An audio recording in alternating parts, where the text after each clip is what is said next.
dihadapkan di depan kita nih loh, ada kutuk, ada berkat. Ada kehidupan, ada kematian, ada keberuntungan, ada kecelakaan. Terserah saudara mau milih yang mana. Itu ada di tanganmu, engkau yang menentukan. Tuhan cuma suruh pilih. Di hadapanmu hari ini dikatakan Tuhan bilang, aku menghadapkan kepadamu hari ini. Ya, di depanmu itu dikatakan ada kehidupan dan keberuntungan, ada kematian dan kecelakaan. Sekarang kita mau pilih hidup dan beruntung atau mati dan celaka. Pilih sendiri. Kalau engkau mau melakukan firman, membuat firman itu diam di hati dan di mulut dan dilakukan, maka engkau akan mengalami rancangan kehidupan dan keberuntungan. Tapi kalau engkau memilih untuk melakukan dosa, ya sudah, di depanmu ada kematian dan kecelakaan. Engkau sendiri yang menentukan hidupmu. Terlalu banyak orang Kristen yang sudah membuat nasib yang buruk atas hidup mereka. Kenapa? Karena ketidaktaatan. Mari, untuk apa engkau bergereja setiap hari Minggu? Untuk apa kita dengar firman? Untuk apa kita ini menjadi percaya pada Yesus? Cuma satu yang Tuhan mau, supaya kita taat kepada perintahnya. Bapak-bapak dengar, engkau bersusah payah mencari nafkah, membanting tulang siang dan malam. Tanpa ketaatan, engkau tidak mungkin mengalami yang namanya keberuntungan. Alkitab berkata, dia berikan berkat itu kepada orang yang takut akan dia. Bahkan sekalipun engkau lagi tidur, Tuhan memberkati karena kita takut akan Tuhan. Ada banyak hal di luar nalar yang bisa terjadi ketika kita memilih hidup takut Tuhan. Tapi orang yang berusaha dengan kekuatannya, engkau berpikir engkau bisa mencukupi hidup dengan nafkah yang kau cari. Maaf bapak-bapak, hidupmu itu di tangan Tuhan. Hari ini kalau Tuhan bilang napasmu berhenti, maka berhentilah jantungmu. Tidak ada ampun. Bukan soal mati atau tidak, bukan soal kapan. Tapi ketika satu saat kita dipanggil Tuhan, apakah kita siap? Apakah kita sudah memilih kehidupan? Atau sebaliknya kita memilih kebinasaan karena kita nggak mau taat pada firman Tuhan? Menjadi orang-orang yang sungguh-sungguh taat kepada firman Tuhan. Supaya kota ini bisa dimenangkan bagi Kristus. Keadaan di akhir zaman semakin tidak menentu. Dosa semakin merajalela. Tapi ketika ada orang-orang yang mau berdiri dalam kebenaran, kita bekerja menjadi penuai-penuai di akhir zaman. Semakin banyak orang diselamatkan, bawa mereka pada jalan kebenaran. Dan hari ini saudara, kita akan sama-sama belajar firman Tuhan. Mari kita buka bersama Hakim-Hakim pasal yang ke-6. Ya, Hakim-Hakim pasal yang ke-6, kita akan baca ayat 1 sampai dengan ayat yang ke-8, saudara. Hakim-Hakim pasal yang ke-6, ayat 1 sampai dengan ayat yang ke-8. Demikian firman Tuhan, ya, ayat yang pertama. Tetapi orang Israel melakukan apa yang jahat di mata Tuhan, sebab itu Tuhan menyerahkan mereka ke dalam tangan orang Midian 7 tahun lamanya. Dan selama itu orang Midian berkuasa atas orang Israel. Lalu dikatakan di sana, karena takutnya kepada orang Midian itu, maka orang Israel membuat tempat-tempat perlindungan di pegunungan, yakni gua-gua dan kubu-kubu. Saudara, ayat ini berkata, tetapi orang Israel melakukan apa yang jahat di mata Tuhan, sebab itu Tuhan menyerahkan mereka ke dalam tangan orang Midian 7 tahun lamanya. Dan selama itu orang Midian berkuasa atas orang Israel. Siklus dari perjalanan bangsa Israel itu adalah mereka mengalami penindasan, diperbudak, lalu berseru kepada Tuhan, bertobat, Tuhan mendengar, Tuhan menjawab. Setelah itu mereka mengalami sesuatu lagi berkat Tuhan, lalu mereka berdosa lagi, mereka jatuh lagi, berseru lagi, diampuni lagi, lalu Tuhan pulihkan lagi. Setelah itu akhirnya mereka jatuh lagi, berbuat dosa lagi, keadaannya tidak baik lagi, berseru lagi dan datang pada Tuhan lagi dan dipulihkan lagi. Bukankah siklus kehidupan bangsa Israel ini ya kebanyakan dan beda-beda tipis dengan hidup kita di dalam pengiringan kita kepada Tuhan.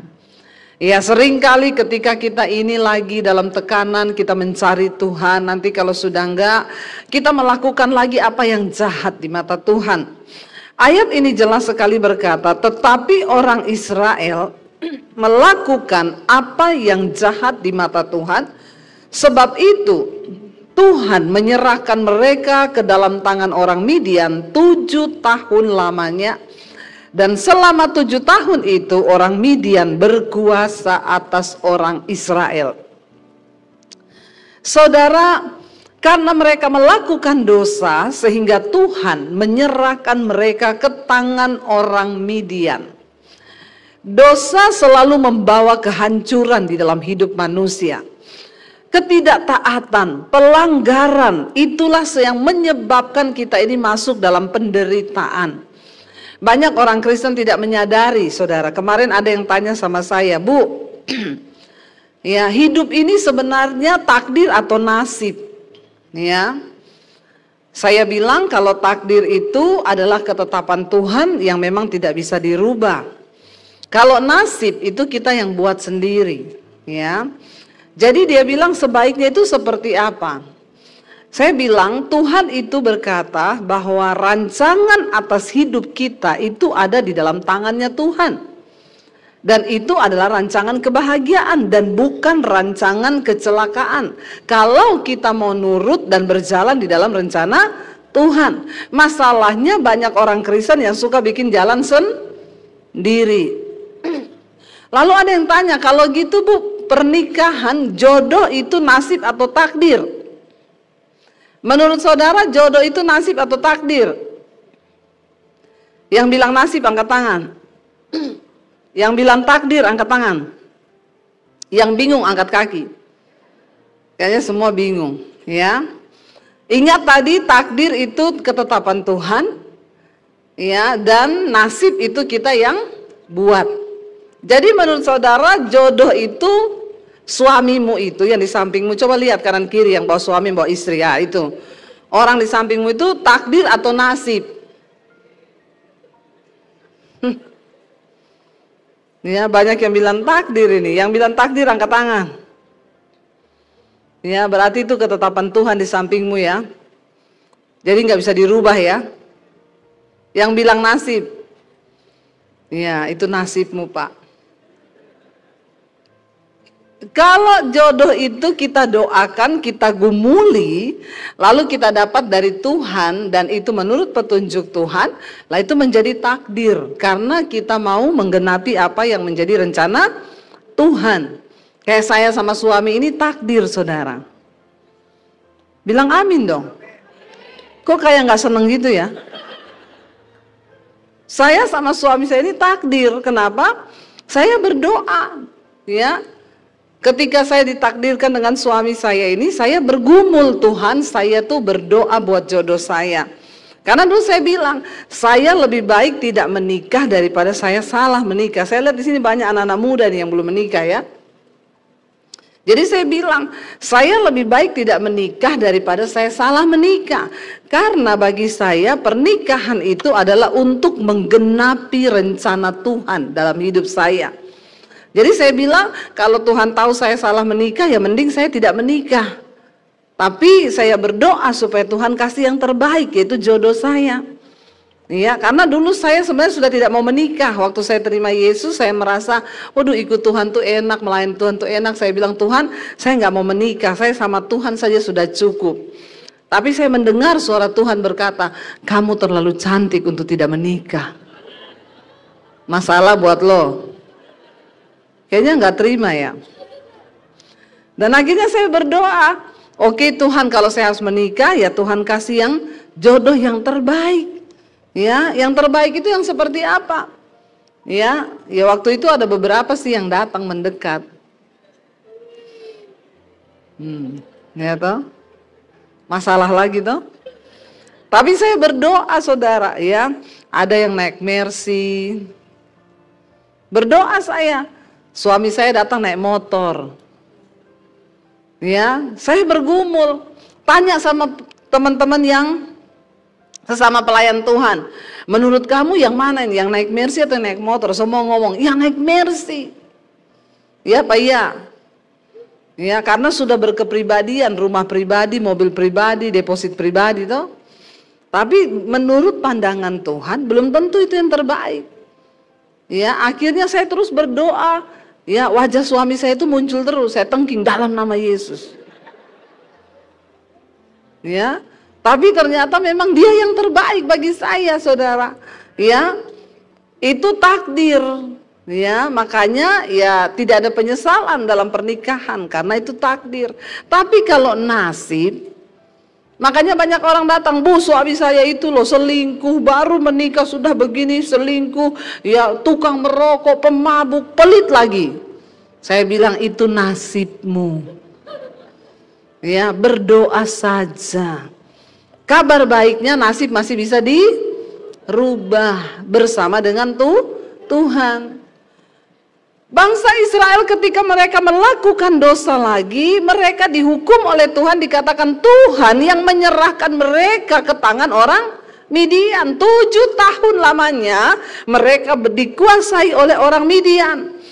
Lalu dikatakan karena takutnya kepada orang Midian itu, maka orang Israel membuat tempat-tempat perlindungan di pegunungan, yakni di gua-gua dan di kubu-kubu. Hidup di dalam dosa itu hanya melahirkan ketakutan, intimidasi, tidak ada damai sejahtera. Ini adalah gambaran bagi kehidupan kita orang percaya. Kalau kita menyimpan dosa, maka akan ada ketakutan di hidupmu, tidak damai. Makanya jangan suka sembunyi-sembunyikan dosa, katakan. Ya, dosa itu harus diakui dan ditinggalkan. Karena Alkitab berkata berbahagialah orang yang mengakui dosanya dan meninggalkannya, maka dia akan diampuni. Tapi celakalah orang yang menyembunyikan dosanya, ya hidup di dalam dosa itu, maka dia akan mengalami ya kutuk di dalam hidupnya. Nah, dikatakan di sini keadaan berdosa membuat bangsa ini mengalami sesuatu yang tidak enak. Mereka terpaksa bersembunyi di gua-gua, di kubu-kubu. Saudara, bayangkan kehidupan mereka 7 tahun ditekan dalam ketakutan, bersembunyi ya di gua-gua. Hari ini mungkin kita berkata, ya nasib saya, hidup saya sama seperti itu, Bu. Ada ketakutan, ada kekhawatiran dalam hidup saya. Ya, dikatakan ayat yang berikutnya, setiap kali orang Israel selesai menabur, datanglah orang Midian, orang Amalek dikatakan di sana, dan orang-orang dari sebelah timur, ya, lalu maju mendatangi mereka. Berkemahlah orang-orang itu di daerah mereka dan memusnahkan hasil tanah itu sampai ke Gaza, dan tidak meninggalkan bahan makanan apapun di Israel, juga domba atau lembu atau keledai pun tidak. Bahkan setiap kali mereka memulai usaha selalu gagal, dirampas, direbut, dibinasakan, diambil semua hasil mereka dan tidak ada yang disisakan. Ini gambaran hidup kita. Seringkali kita berkata, saya sudah bertahun-tahun ikut Yesus, Bu, tapi rasanya bekerja, memulai apa-apa itu tidak ada yang berhasil. Mari kita introspeksi diri hari ini, saudara. Apakah masih ada dosa di dalam hidup kita? Sehingga itu menyebabkan apa yang kita lakukan rasanya dicuri oleh belalang pelahap. Bangsa ini mengalami sebuah hal yang sangat tidak enak. Ditekan, dikuasai, ketakutan, terintimidasi, hidupnya harus bersembunyi. Bahkan setiap kali mereka mulai menabur, menghasilkan sesuatu, didatangi oleh orang Amalek, orang Midian, dan orang-orang dari sebelah timur itu maju. Hasil tanah mereka dirampas, domba, kambing, lembu mereka diambil, ya, dan dikatakan tidak disisakan apa-apa pada mereka, ya, tidak ditinggalkan bahan makanan apapun. Berarti dengan kata lain mereka hidup di dalam kelaparan, kekurangan makanan. Kalau kita melihat kembali tadi dikatakan akibat apa? Mereka melakukan lagi apa yang jahat di mata Tuhan. Dosa membawa kehancuran di dalam hidup manusia, saudara. Dikatakan di sana sebab orang-orang itu datang maju dengan ternaknya dan kemahnya, dan datangnya itu berbanyak-banyak. Seperti apa? Seperti belalang. Ya, orang-orangnya dan onta-ontanya tidak terhitung banyaknya. Sekaliannya datang ke negeri itu untuk memusnahkannya. Saudara, musuh kalau datang bertubi-tubi. Itu kadang-kadang yang kita alami, Bu. Belum selesai masalah satu, sudah datang lagi masalah satu. Datangnya itu berbanyak-banyak. Ya, makanya saking banyaknya masalah mau dibagi-bagi. Ada yang telepon, Bu Debbie, saya mau berbagi apa? Berbagi pergumulan. Nggak usah, saya juga banyak. Ya, nggak usah dibagi-bagi pergumulan. Datang saja di hadapan Tuhan, tanya, kenapa ini terjadi Tuhan? Kenapa hidup saya seperti ini Tuhan? Mari kita introspeksi diri. Lalu dikatakan di sana, saudara, ya, sehingga orang Israel menjadi sangat melarat, ya, oleh perbuatan orang Midian itu. Lalu berserulah orang Israel kepada Tuhan.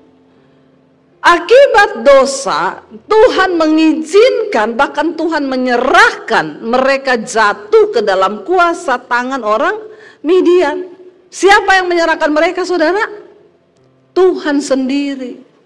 Jadi saudara, ketika kita mengalami persoalan dalam hidup kita, mengalami nasib yang rasanya tidak pernah berhenti, sial, nasib yang tidak enak, mari kita bertanya dan introspeksi diri. Jangan-jangan memang Tuhan yang mengizinkan, bahkan menyerahkan kita ke dalam keadaan itu.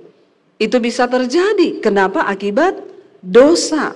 Dikatakan di sana akhirnya orang Israel itu menjadi sangat melarat. Ada di sini di antara saudara yang hidupnya sangat melarat? Enggak ada kan? Sekurang-kurangnya kita, semiskin-miskinnya kita belum disebut sangat melarat. Tapi bangsa Israel pada waktu itu disebut hidup mereka sangat melarat. Akibat Tuhan yang mengizinkan semua itu terjadi. Tapi puji Tuhan, ya, bangsa ini ketika dalam keadaan tertekan lagi selalu mengingat Tuhan. Selalu ingat akan Allah yang hidup. Ya, sehingga mereka dikatakan di sana, lalu mereka berseru kepada Tuhan karena orang Midian itu. Maka Tuhan mengutus seorang nabi kepada orang Israel, lalu berkata kepada mereka, beginilah firman Tuhan Allah Israel, akulah yang menuntun kamu keluar dari Mesir dan membawa kamu keluar dari rumah perbudakan.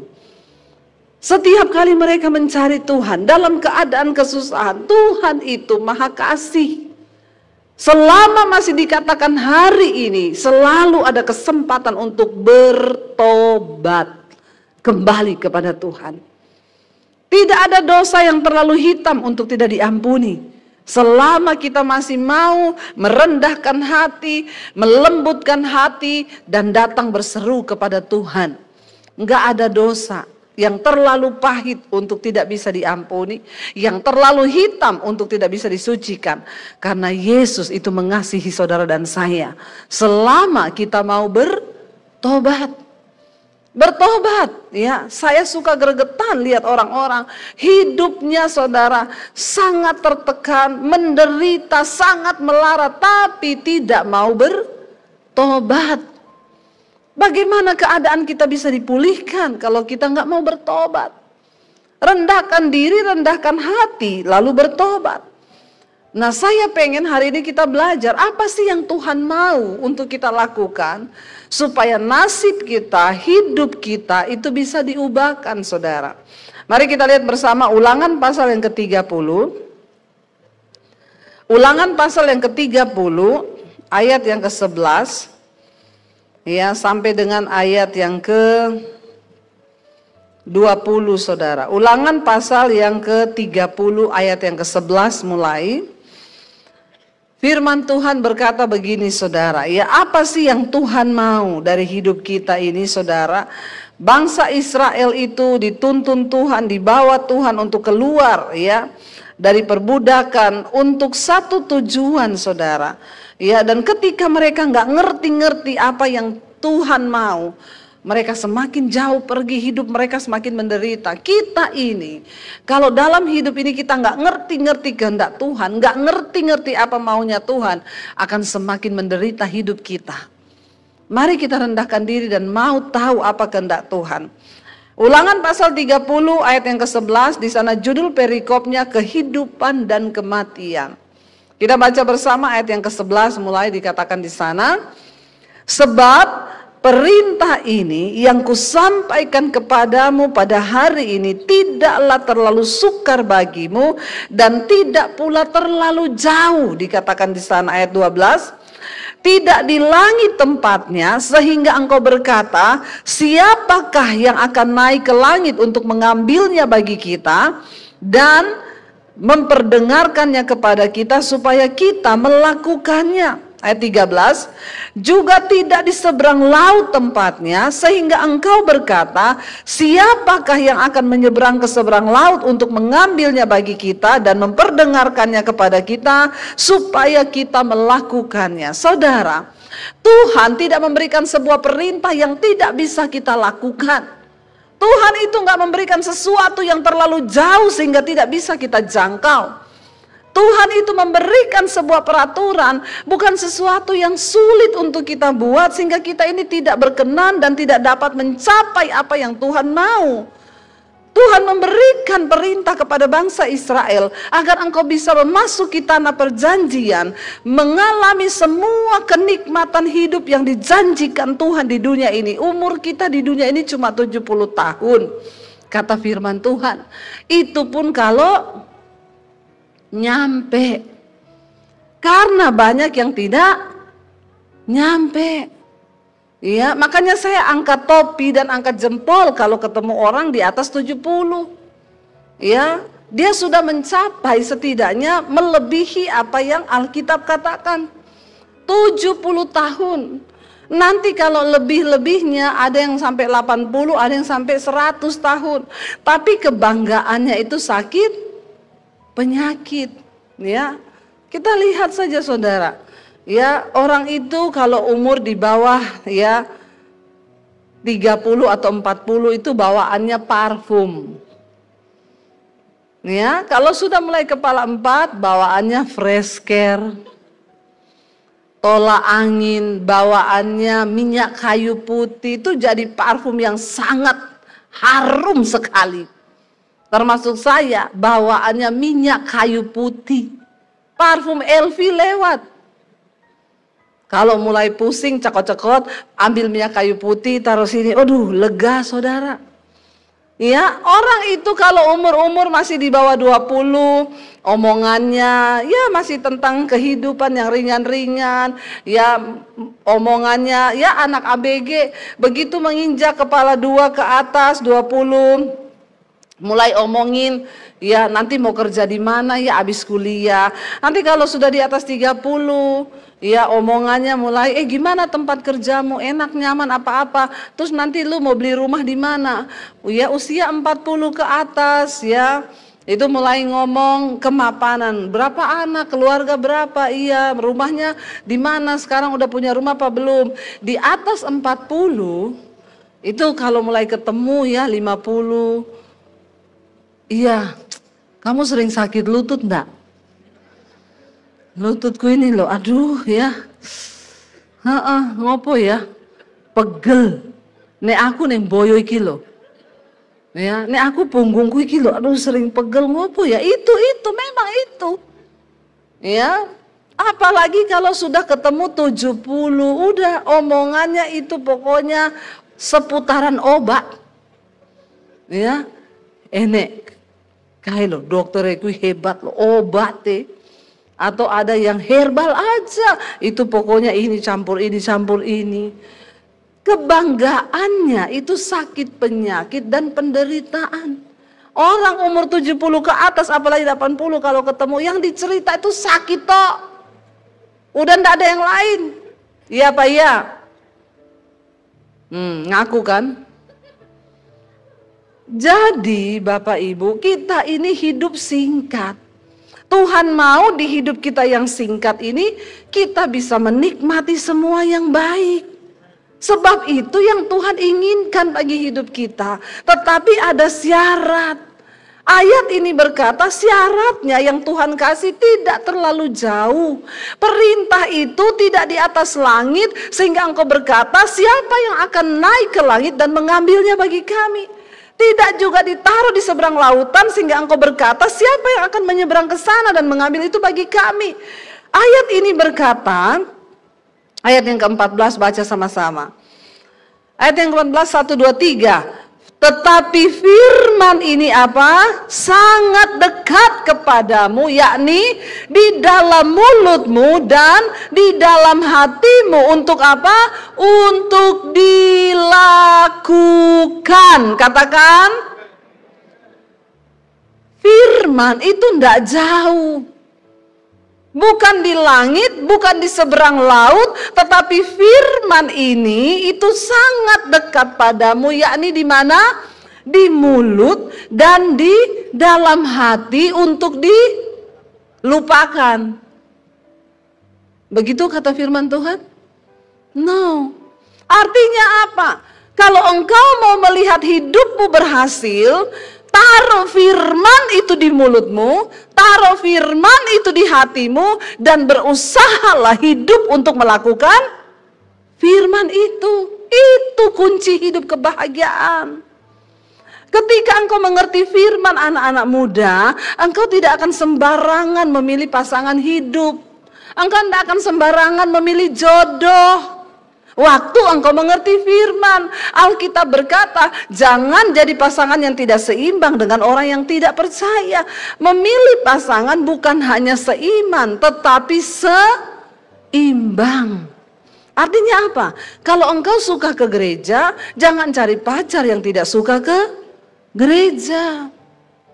Engkau suka melayani Tuhan, jangan kau cari pacar orang yang tidak mau melayani Tuhan. Itu tidak seimbang.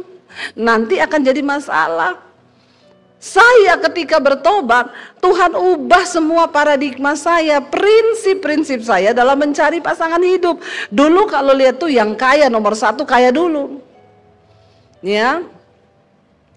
Dulu kita nih kalau mau cari jodoh, saya bilang pokoknya ada yang bilang, "Iya, Bu, saya tuh sudah bilang ke anak-anak saya, kamu kalau cari jodoh suruh pasanganmu itu, calon jodohmu itu baca tulisan di gerbang tol itu apa? Pastikan saldo Anda cukup."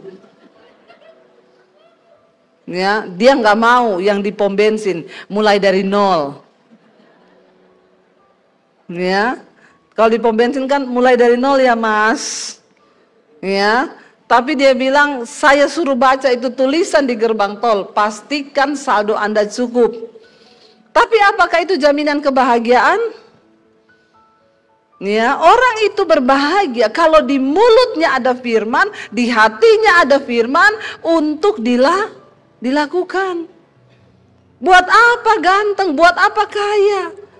Enggak pernah ngomong firman, enggak ada firman, ya, enggak melakukan firman, pasti hidupmu hancur. Makanya saya bilang hari-hari ini sama anak-anak muda, cari jodoh yang takut Tuhan. Ya, sebab itulah yang menjadi jaminan kebahagiaanmu. Kalau dia punya firman di hati, ada firman di mulut, maka ketika dia berhasil di dalam pekerjaan pun dia diberkati Tuhan, dia tidak akan melupakan Tuhan. Karena dia takut akan Tuhan. Mari lakukan firman Tuhan. Ya, yang cowok-cowok kalau mau cari istri, baca Amsal 31. Cari wanita yang takut akan Tuhan. Karena istri yang takut akan Tuhan itu mahkota suaminya. Ciri-cirinya apa? Dia bangun waktu hari masih gelap. Jadi tanya pacarmu, bangunnya jam berapa? Kalau dia bangun jam 9, jangan kau nikahi dia.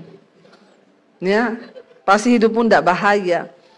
Ya, dia bangun waktu hari masih gelap, menyediakan makanan untuk seisi rumahnya. Tanya sama calon istrimu, bisa masak nggak dia? Ya, kalau nggak bisa masak nggak usah. Katanya bisa, Bu. Masak apa? Indomie. Itu bukan masak, itu rebus. Ya, itu Tuhan itu sudah kasih kriteria, karena kecantikan adalah bohong dan kemolekan adalah sia-sia. Tapi orang sekarang maunya cari yang cantik dan Molek. Buat cowok-cowok nih kalau cari jodoh, cari yang mau diajak dorong mobil atau motor. Nah, itu istri yang luar biasa itu. Kayak saya ini loh. Masalah buat lo. Suruh apa aja bisa. Mau naik motor, naik bajai, naik apa, ayo toh. Ya, yang mau diajak susah. Ya, itu cari itu. Ya, karena saudara, ya ketika kita ini mau melakukan firman, itulah jaminan. Dikatakan di sana, firman itu tidak jauh di dalam mulutmu dan di dalam hatimu untuk dilakukan. Karena banyak orang Kristen itu cuma hafal firman. Banyak baca firman, tapi melakukan itu tidak pernah. Ketika kita belajar melakukan firman, tidak ada nasib yang terlalu buruk. Ya, seorang ibu datang kepada saya, ya dia cerita saudara, suaminya berselingkuh dan akhirnya suaminya menggugat bercerai. Dia nangis memohon kepada suaminya bilang, enggak, aku sudah enggak bisa lepas dengan selingkuhanku, aku tidak mencintai kamu lagi. Di dalam kegalauannya, dia punya anak 2, dia stres, dia mencari pelampiasan, akhirnya dia jatuh dalam persinahan dengan laki-laki lain. Suaminya udah pergi meninggalkan dia melakukan kenajisan dengan laki-laki lain, singkat cerita dia hamil saudara. Dan dia berkata, saya tahu ya itu laki-laki gak mungkin menikahi saya karena dia juga suami orang. Akhirnya dia menggugurkan kandungannya, dia ya buang itu kandungannya karena dia tahu semuanya tidak akan mungkin dia menikah dengan laki-laki itu. Apa yang terjadi? Dosa membawa kehancuran. Rumah tangga mereka hancur, semuanya hancur, bahkan terakhir dia berkata, dia berpikir untuk bunuh diri. Tapi dia masih punya anak yang kecil-kecil. Di tengah kegalauannya itu ada orang yang kirim khotbah saya ke dia di WA. Dan dia berkata, Bu, pertama kali saya buka khotbah ibu, saya dijamah Tuhan. Lalu saya minta ampun pada Tuhan, saya mengakui semua dosa-dosa saya di hadapan Tuhan. Saya menangis di hadapan Tuhan. Dan saya mulai bangkit iman saya.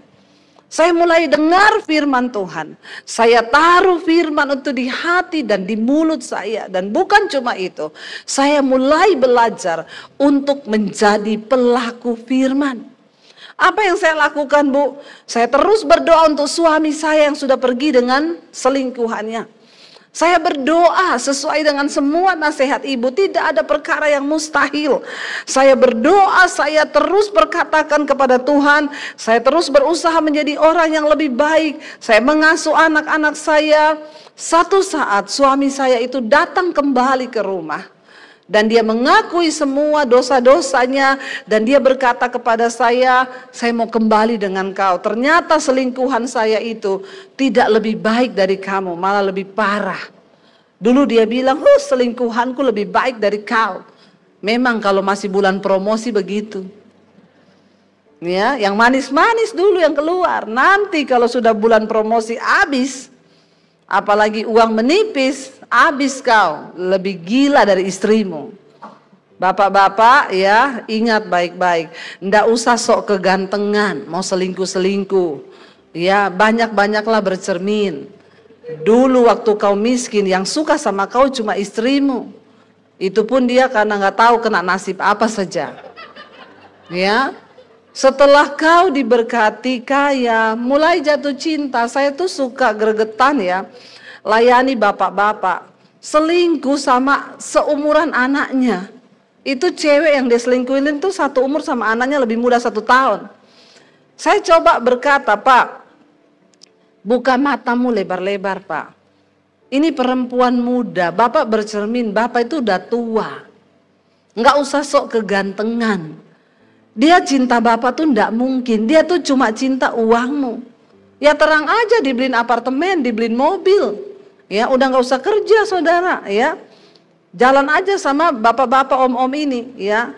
Istilahnya sugar daddy.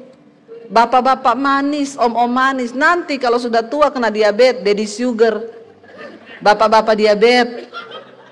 Nggak usah sok kegantengan. Ya, pret. Saya bilang, Bapak pikir dia cinta sama Bapak? Di luar Bapak dia punya pacar. Bapak itu cuma dikereti duitnya. Jadi bapak-bapak sadar dan bertobatlah. Nggak usah sok kegantengan. Bilang amin. Amin bapak-bapak.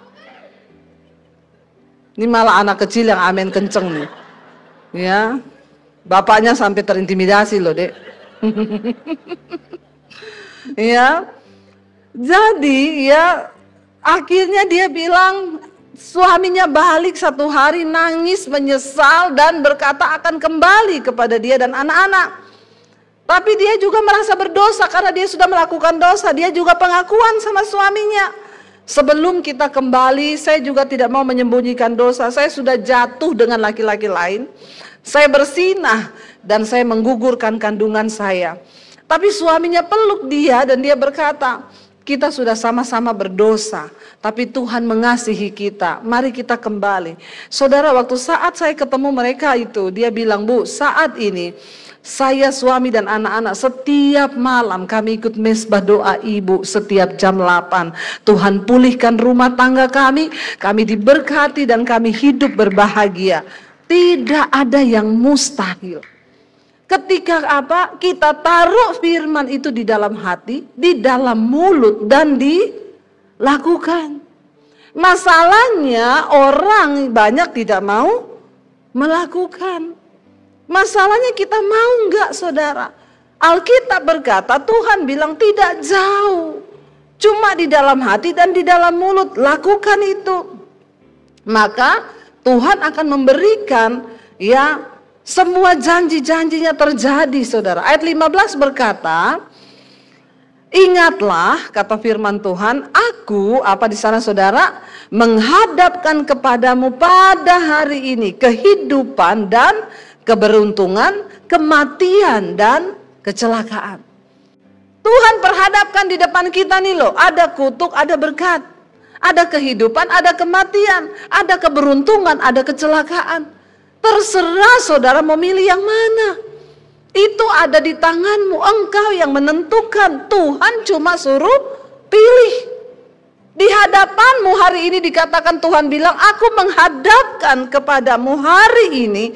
Ya, di depanmu itu dikatakan ada kehidupan dan keberuntungan, ada kematian dan kecelakaan. Sekarang kita mau pilih hidup dan beruntung atau mati dan celaka. Pilih sendiri. Kalau engkau mau melakukan firman, membuat firman itu diam di hati dan di mulut dan dilakukan, maka engkau akan mengalami rancangan kehidupan dan keberuntungan. Tapi kalau engkau memilih untuk melakukan dosa, ya sudah di depanmu ada kematian dan kecelakaan.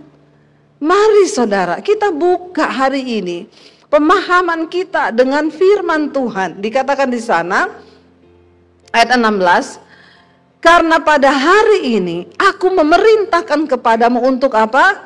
Mengasihi Tuhan Allahmu dengan hidup menurut jalan yang ditunjukkannya dan berpegang pada perintah, ketetapan dan peraturannya supaya apa? Engkau hidup dan bertambah banyak dan diberkati oleh Tuhan Allahmu di negeri kemana engkau masuk untuk mendudukinya. Ya, jadi Tuhan berkata hari ini sebuah perintah diberikan kepada saudara dan saya untuk apa? Ayo kasihi Tuhan Allahmu, dikatakan di sana. Apa caranya kita mengasihi Tuhan Allahmu? Hidup menurut apa? Hidup menurut segala jalan yang ditunjukkannya dan berpegang pada perintah, ketetapan serta peraturannya supaya engkau hidup bertambah banyak dan diberkati oleh Tuhan. Itu aja. Tuhan gak minta macam-macam. Tuhan cuma minta taat pada firman. Kasihi Tuhan Allahmu dengan jalan apa? Melakukan semua perintahnya, ketetapannya, hukum-hukumnya, supaya engkau hidup bertambah banyak dan diberkati Tuhan. Sayang, hidup ini cuma 70 tahun. Ya, Jangan mau hidup melarat seperti orang Israel di bawah kekuasaan orang Midian karena dosa. Mari katakan pada Tuhan, Tuhan, hari ini kami memilih kehidupan dan keberuntungan. Itu pilihan kami, Tuhan. Hidup ini singkat. Jangan Engkau biarkan hidup tidak damai sejahtera, menderita, keluarga berantem, anak-anak semuanya hancur gara-gara kita nggak mau taat kepada firman Tuhan. Dikatakan di sana ayat yang ke-17, tetapi jika hatimu berpaling dan engkau tidak mau mendengar, bahkan engkau mau disesatkan untuk sujud menyembah kepada Allah lain dan beribadah kepadanya, maka aku memberitahukan kepadamu pada hari ini bahwa pastilah kamu akan binasa. Tidak akan lanjut umurmu di tanah kemana engkau pergi menyeberangi sungai Yordan untuk mendudukinya. Aku memanggil langit dan bumi menjadi saksi terhadap kamu pada hari ini. Kepadamu kuperhadapkan kehidupan dan kematian, berkat dan kutuk. Pilihlah kehidupan supaya engkau hidup, baik engkau maupun keturunanmu. Dengan mengasihi Tuhan Allahmu, mendengarkan suaranya dan berpaut padanya. Sebab hal itu berarti hidupmu dan lanjut umurmu untuk tinggal di tanah yang dijanjikan Tuhan dengan sumpah kepada nenek moyangmu, yakni kepada Abraham, Ishak dan Yakub, untuk memberikannya kepada mereka. Saudara, ketika engkau memilih hidup, ketika engkau memilih beribadah kepada Allah, taat kepada firman-Nya, ketika engkau memilih untuk hidup sungguh-sungguh berpegang pada ketetapannya, ayat ini berkata, itu berarti hidupmu. Engkau sendiri yang menentukan hidupmu.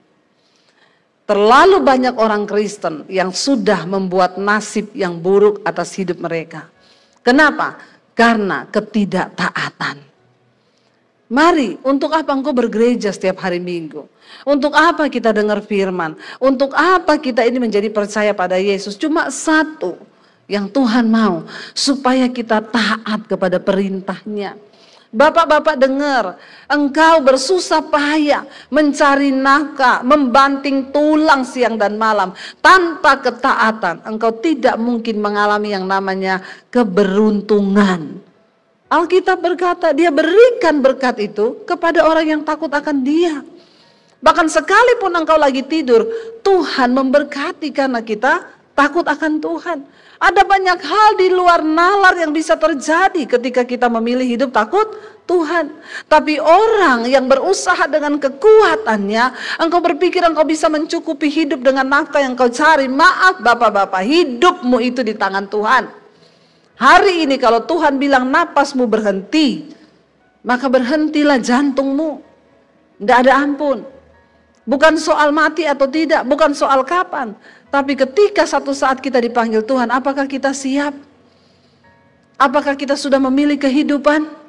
Atau sebaliknya kita memilih kebinasaan karena kita nggak mau taat pada firman Tuhan? Hari ini saya berdoa supaya jemaat di HTE menjadi orang-orang yang sungguh-sungguh taat kepada firman Tuhan. Supaya kota ini bisa dimenangkan bagi Kristus. Keadaan di akhir zaman semakin tidak menentu. Dosa semakin merajalela. Tapi ketika ada orang-orang yang mau berdiri dalam kebenaran, kita bekerja menjadi penuai-penuai di akhir zaman. Semakin banyak orang diselamatkan. Bawa mereka pada jalan kebenaran. Saya setiap angkat perjamuan, saudara. Setiap kali saya angkat perjamuan, saya selalu berkatakan, Tuhan, darah ini juga tercurah bagi mereka yang ada di luar sana yang belum bertobat. Tubuh ini juga tercabik untuk keluargaku yang belum bertobat, untuk orang-orang di luar sana yang belum mengenal Engkau. Aku mengangkat cawan ini bagi jiwa-jiwa yang belum terselamatkan. Lakukan itu, saudara, supaya kota ini dimenangkan. Ketika ada orang-orang yang berdiri dalam kekudusan, ketika ada orang-orang yang berdiri dalam kebenaran, maka itu akan menjadi satu hal yang akan Tuhan perhitungkan. Banyak berita-berita yang kita dengar. Siapa yang sangka coba apa yang menimpa Turki? Dalam 1 menit, digoncang dengan gempa. Dalam 1 menit, puluhan ribu nyawa melayang. Siapa saudara yang bisa melakukan itu? Tuhan. Banyak prediksi ramalan bahwa apa yang terjadi di Turki akan terjadi di Indonesia. Akan segera terjadi, kita nggak tahu apa yang akan terjadi. Bagian kita hari ini hidup di dalam takut akan Tuhan. Ya, apapun yang akan terjadi, kalau memang Tuhan berdaulat akan terjadi. Ya, ramalan ya akan terjadi gempa yang besar ya di sekitar Pulau Jawa, bahkan sampai ke Jakarta akan terjadi. Ya, banyak prediksi ya yang berkata mau Jakarta 2000 berapa 50 apa 30 akan tenggelam. Sudah ada petanya. Saya bilang sama suami, coba lihat rumah kita. Dibuka sama suami petanya, pas di depan jalan saya keluar jadi pantai. Jadi rumah saya di pinggir pantai, saudara. Sudah ada petanya dibuat, ya. Saya bilang, waduh, kita keluar jalan raya, jadi laut sudah itu, ya. Karena memang laut di Jakarta itu di Ancol sudah lebih tinggi daripada darat. Ya, akan terjadi. Semua akan terjadi di hari-hari terakhir. Bahkan hal-hal yang di luar logika, bahkan perkara-perkara yang besar akan terjadi. Enggak usah pusing dengan semua itu. Bagian kita lakukan, hidup di dalam perkenanan, hidup dalam kebenaran, lakukan firman. Kapanpun mau mati, kapanpun mau dipanggil, ya berarti waktu kita sudah selesai. Bagiku hidup adalah Kristus, mati adalah sebuah keuntungan. Makanya banyak orang datang konseling, Bu, saya divonis dokter tinggal 6 bulan umur saya. Gimana kalau saya tidak disembuhkan? Puji Tuhan, malah enak. Nggak usah mikirin lagi tentang dunia ini. Orang yang mati, kata firman Tuhan, sudah beristirahat dari segala jerih lelahnya. Yang masih hidup ini loh. Kalau engkau masih hidup hari ini, berarti Tuhan belum selesai dengan agenda atas hidupmu. Bertanyalah, Tuhan, aku hidup ini untuk apa? Satu hal yang terpenting adalah kita dipanggil untuk taat melakukan firman Tuhan. Jangan menengok ke kanan dan ke kiri. Hidup ini sudah ribet. Tidak usah lagi engkau bikin ribet dengan dosa. Selingkuhlah, bersinahlah, homolah, lesbilah. Aneh-aneh hidup ini. Kepahitan, membenci, nggak bisa mengampuni. Saudara, mari kita berjuang. Ya, sampai pada garis akhir kita ini kedapatan menang. Saya tadi ngobrol-ngobrol kita di ruang hamba Tuhan, saudara, saya ingat. Ya, yang paling saya benci dan saya paling mengalami kekecewaan setelah saya bertobat itu justru sama pendeta. Saya kepahitan sama pendeta, yang saya rasa sudah kebangetan ini pendeta. Sampai saudara saya nggak mau mengampuni. Orang yang hidup tanpa pengampunan, tidak mau bertobat itu pahit. Nggak enak, setiap hari bawaannya marah, emosi. Saya nggak bisa berdoa. Waduh, kalau saya masak lagi ngulek cabai, saya bayangkan mukanya dicobek itu, saudara. Sampai itu biji-biji cabai halus semua. Karena bayangan saya muka dia itu di situ, saudara. Nggak enak. Orang hidup dalam kepahitan itu nggak enak. Berkali-kali Tuhan menegur di hati, Roh Kudus ngomong, lepaskan pengampunan. Saya bilang, enggak, saya nggak bisa ampuni orang satu ini. Kebangetan Tuhan. Ya, kebangetan. Tapi setiap hari Tuhan tegur saya. Sampai satu waktu saya merasa sudah nggak ada damai di hidup saya. Tuhan tegur, kamu masuk di kamar berdoa. Saya masuk, sampai di kamar saya doa. Baru duduk, Tuhan ngomong, lepaskan pengampunan atas dia. Saya menangis di situ, saya bilang, saya tidak bisa Tuhan. Saya tidak mampu melakukan itu. Saya sakit hati sama dia. Dia tutup semua pintu pelayanan saya. Padahal saya ini tidak selingkuh, saya ini tidak curi duit. Saya ini saudara justru melakukan kebenaran, tapi saya difitnah, saya ditindas seperti itu. Saya nggak bisa terima Tuhan. Tuhan bilang nggak ada pilihan. Kalau aku izinkan itu semua, kamu harus lepaskan pengampunan. Saya nggak mau. Waktu itu saya dapat penglihatan, saya berdiri di terowongan. Dan terowongan itu bentuknya badan saya. Ukurannya ukuran saya, tapi hanya ada jarak berapa senti di pinggir-pinggir untuk saya bisa lewat. Lalu saya lihat, saya berdiri di terowongan itu. Di depan itu ada sinar, saudara. Suara Tuhan berkata, Tidak ada pilihan lain. Kamu harus melewati terowongan ini. Karena di luar itu ada kemuliaan. Kamu lama-lama di sini mati loh. Kamu belok kanan kiri kebanyakan tingkah, kamu mati kejepit di dalam. Jadi berjalanlah dengan pandangan lurus ke depan. Saya tidak boleh gerak-gerak, benar-benar harus lurus, karena kalau enggak saya mati kejepit. Dan akhirnya di dalam penglihatan itu Tuhan kasih saya ayat, ya, lebarlah jalan yang menuju kepada kebinasaan, dan banyak orang yang memilih menjalaninya. Tetapi sempitlah jalan yang menuju kepada kehidupan, dan sedikit orang yang mau menjalaninya. Bayangan saya dulu ayat itu jalan yang lebar dan jalan yang sempit. Ternyata saudara, itu bentuknya terowongan dan sesuai ukuran badan kita masing-masing. Artinya apa? Pergumulan itu tidak akan melebihi batas kekuatanmu. Kita semua punya terowongan yang sempit itu. Sekarang engkau memilih untuk taat atau engkau memilih untuk melakukan dagingmu. Lalu saya menangis saat itu, saya bilang, Tuhan, jujur aku tidak mampu mengampuni dia. Berat bagiku Tuhan, tapi aku mau Tuhan, beri aku kekuatan dan kemampuan supaya aku bisa mengampuni dia. Saya nangis dalam hadirat Tuhan.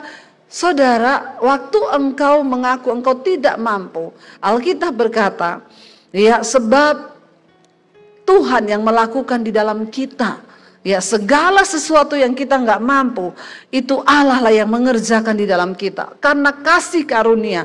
Saya nangis hari itu, saya bilang, mampukan saya Tuhan, saya mau. Tiba-tiba saya sebut namanya, di sensor, tit, jangan disebutin di sini. Saya sebut namanya, tit, gitu ya. Tuhan, aku mengampuni orang ini, tit, gitu ya. Bercucuran air mata, saya menyebut namanya. Lalu setelah itu saya rasa plong hati saya, saudara. Besoknya itu sehari kan 24 jam. Satu hari 24 jam, setan itu membawa dia di benak saya 50 kali sehari. Berarti tiap setengah jam setan ingetin mukanya. Orang ini loh, kebangetan kan? Saya ingat lagi. Kebangetan dia itu. Lalu saya sebut namanya. Dalam nama Yesus, aku mengampuni orang ini. 50 kali saya sebut namanya. Besok, ya, tinggal 48 kali. Setiap kali setan datang, ingetin lagi, orang ini kebangetan kan? Saya bilang, kebangetan, dia jahat. Dalam nama Yesus, aku mengampuni dia Tuhan. Saya sebut namanya. Lama-lama terus berkurang. Lama-lama tinggal 2 kali. Terakhir tinggal 1 kali dia muncul. Dan ketika dia muncul, saya tersenyum dan berkata, terima kasih ya, saya sebut namanya, karena engkau Tuhan melatih aku untuk mengampuni dan mengasihi. Amin, saudara. Tergantung kita ini mau taat apa enggak. Setelah saya lepaskan pengampunan, saya melihat Tuhan mulai membuka pintu-pintu baru buat saya. Jalan demi jalan baru Tuhan buka. Tidak ada lagi yang bisa membatasi pelayanan. Ketika kita berserah kepada Tuhan, percayalah, semua yang terjadi dalam hidupmu itu Tuhan punya rencana. Dan kita harus percaya bahwa Yesus sanggup mendengar doa-doa kita lebih dari yang kita doakan. Yesus sanggup menjawab lebih dari yang kita harapkan. Kita bangkit berdiri bersama. Kita mau katakan di hadapan Tuhan, ku mau sepertimu Yesus. Disempurnakan selalu, biar iman kita terus dimurnikan. Bapak Ibu, apapun pencobaan, apapun masalah yang sedang engkau hadapi hari ini, percayalah itu bagian dari pemurnian Tuhan dalam hidup kita. Jangan marah, jangan protes, tapi bilang pada Tuhan, bentuk kami Tuhan, murnikan kami Tuhan, supaya kami boleh dipakai Tuhan untuk tujuan yang mulia dalam hidup kami yang singkat.